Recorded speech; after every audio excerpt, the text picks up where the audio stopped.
శుక్లాంబరధరం విష్ణుం శశివర్ణం చతుర్భుజం ప్రసన్నవదనం ధ్యాయే సర్వవిఘ్నోపశాంతయే.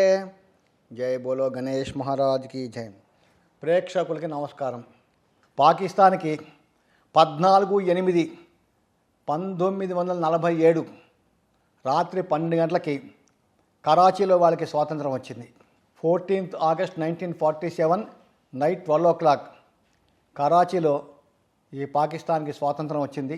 ఆనాటి గ్రహస్థితిని, ఆనాటి జన్మ నక్షత్రాన్ని, ఆనాటి లగ్నాన్ని చూసినట్టయితే పాకిస్తాన్ది ఆరుద్ర నక్షత్రం 4వ పాదం, రాశి మిథున రాశి, జన్మలగ్నం మేషలగ్నం. మేషలగ్నానికి లగ్నాధిపతి కుజుడు ఇక్కడ తృతీయ స్థానంలో చంద్రుడితో కలిసి ఉండటం జరిగింది. అట్లాగే లగ్నం ఒక ఆత్మవిశ్వాసాన్ని, ధైర్య సాహసాన్ని, కీర్తి ప్రశ్నలు చెప్తే ఇక దేశానికి ఆ లగ్నం ఎంతవరకు ఉపయోగపడుతుంది, ఆ లగ్నాధిపతి యొక్క స్ట్రెంగ్త్ వలన, బలం వలన ఎలాంటి నిర్ణయాలు తీసుకుంటారు అనేది తెలుస్తుంది. ఇక్కడ లగ్నాధిపతి శత్రుక్షేత్రంలో చంద్రుడితో కలిసిపోవటం వలన ఇక్కడ లగ్నం చాలా వీక్ అయిపోయింది.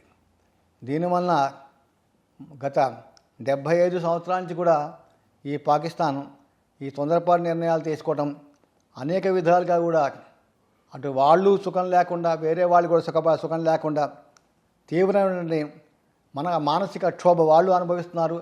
వాళ్ళ వలన ఇతరులు కూడా చాలామంది ప్రాణాలు కోల్పోతున్నారు.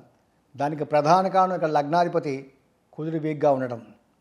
అట్లాగే చతుర్థ స్థానం చూస్తే రవి, బుధ, శుక్ర, శని 4 గ్రహాలు చతుర్థ స్థానంలో ఉన్నాయి.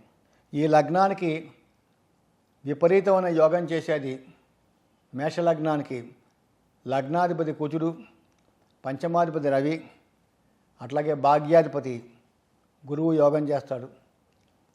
ఈ లగ్నానికి ద్వితీయ సప్తమాధిపతిగా శుక్రుడు అతిపాపి, ఈ మేష లగ్నానికి తృతీయ షష్టాధిపతి బుధుడు అతిపాపి, అట్లాగే శని కూడా ఈ లగ్నానికి బాధకాధిపతి. ఇక్కడ ఈ పాకిస్తాన్కి 26/7/2007 నుండి 26/7/2027 దాకా శుక్రమహర్దశ జరుగుతోంది.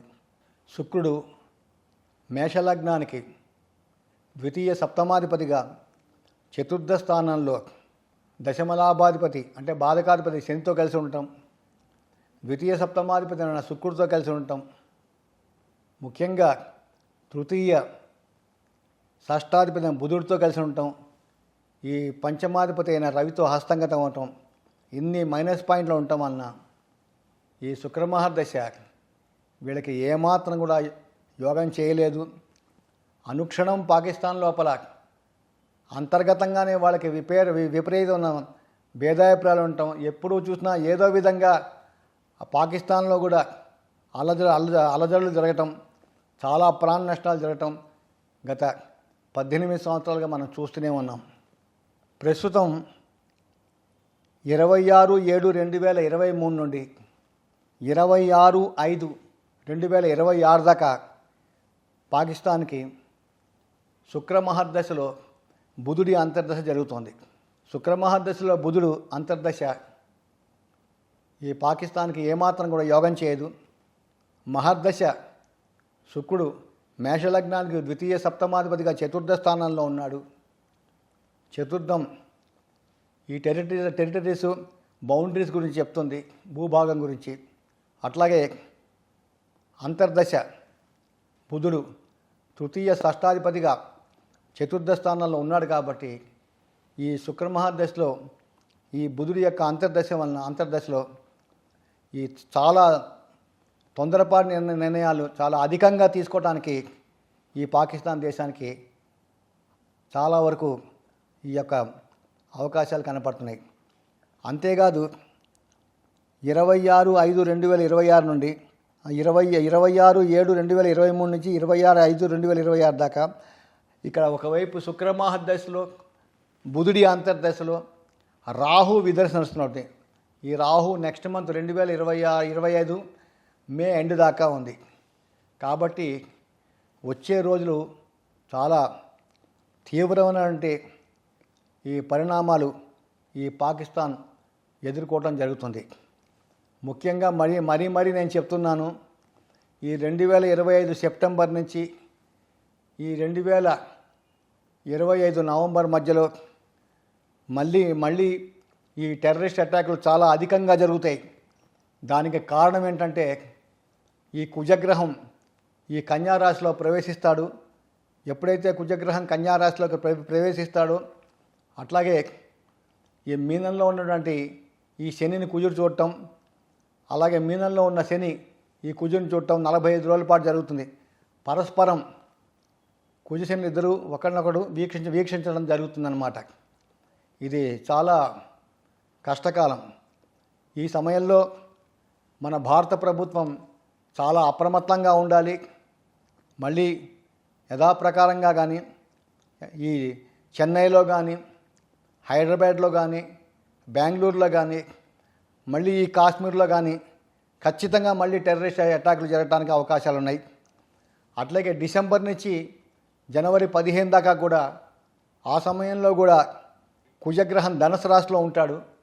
ఎప్పుడైతే కుజుడు ధనుసు రాశిలో ఉంటాడో ధనుసు రాశిలో ఉన్న కుజుడు మీనంలో ఉన్న శనేశ్వరుని చూడటం, మీనంలో ఉన్న శనేశ్వరుడు దశమ దృష్టి ద్వారా ఈ ధనుసు రాశిలో ఉన్న ఈ కుజును చూడటం జరుగుతుంది. మళ్ళీ అక్కడ కూడా ఆ డిసెంబర్ 6వ తారీఖు నుంచి జనవరి 15 దాకా 45 రోజులు కూడా, అంటే 2025 డిసెంబర్ 6 నుంచి 2026 జనవరి 15 దాకా కూడా మన భారతదేశం చాలా అప్రమత్తంగా ఉండాలి. మళ్ళీ ఆ సమయంలో కూడా ఈ టెర్రరిస్ట్ అటాకులు ఖచ్చితంగా జరుగుతాయి. ఆ సమయంలో ట్రైన్ యాక్సిడెంట్లు, ఈ ఫ్లైట్ యాక్సిడెంట్లు, అట్లాగే ఈ రాజకీయ నాయకుల హత్యలు ఇవన్నీ కూడా జరగడానికి అవకాశాలు చాలా మటుకు ఉన్నాయి. కాబట్టి ఇప్పటి నుంచి పాకిస్తాన్ జాగ్రత్తగా ఉండకపోతే మటుకు వచ్చే 6 నెలల్లో మటుకు ఈ గ్రహస్థితి పాకిస్తాన్కి ఏమాత్రం కూడా బాగాలేదు. ఈ టెర్రరిస్టులని వచ్చే 6 నెలల్లో మటుకు ఈ భారత ప్రభుత్వం ఖచ్చితంగా మట్టు పెడుతుంది.